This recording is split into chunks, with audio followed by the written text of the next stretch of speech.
So my research is to use radar technology to understand the existence of water in the subsurface of planets and deserts environments, because the climate condition on these deserts and on these planets does not allow water to be present on the surface most of the time.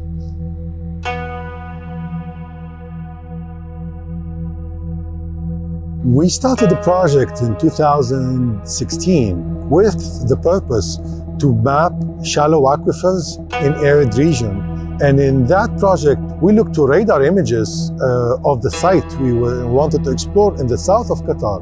And then we were caught completely by surprise to find this 2 by 3 kilometer feature, 6 kilometers square, that is out of nowhere in the radar images and did not look at all in the normal images.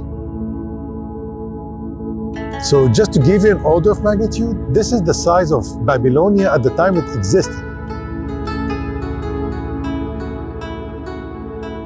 So we started to investigate what is this feature, and is it an artifact? Is it something that we just see that is not real?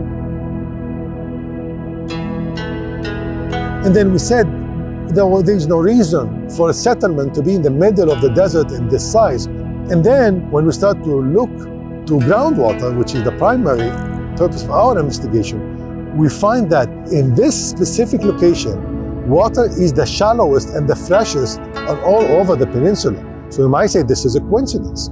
Then we find that it's not easy to dig for groundwater in this area, in any of areas in Qatar Peninsula.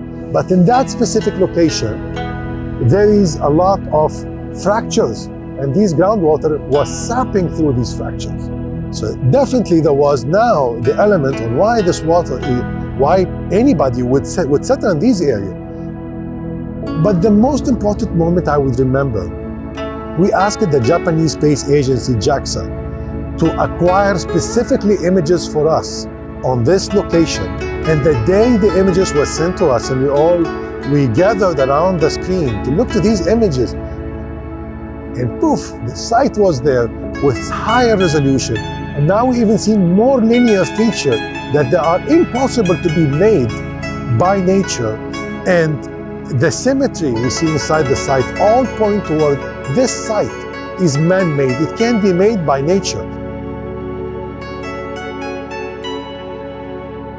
We don't know how major settlements or cities or population deal with climatic fluctuations. We think that climate fluctuation, climate change will never happen to us. But the truth is, what we see from these locations, we see that what is today an unlivable environment was not far ago an area where there were many communities, and the stories of these communities who left these locations is our story in the modern era. So going back a few thousand years and understand how these impacted population, migration, agriculture, food sufficiency, tell us a lot about what we are potentially witnessing in a lot of areas in the world today on the impact of climate change and the impact on the environmental impact that these are making to our life. So that's basically the most important thing about the site that is guiding us to understand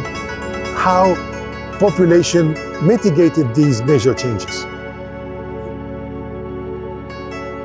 So we're not archaeologists, but definitely there is somebody who did this 3,650 years ago. Why? How?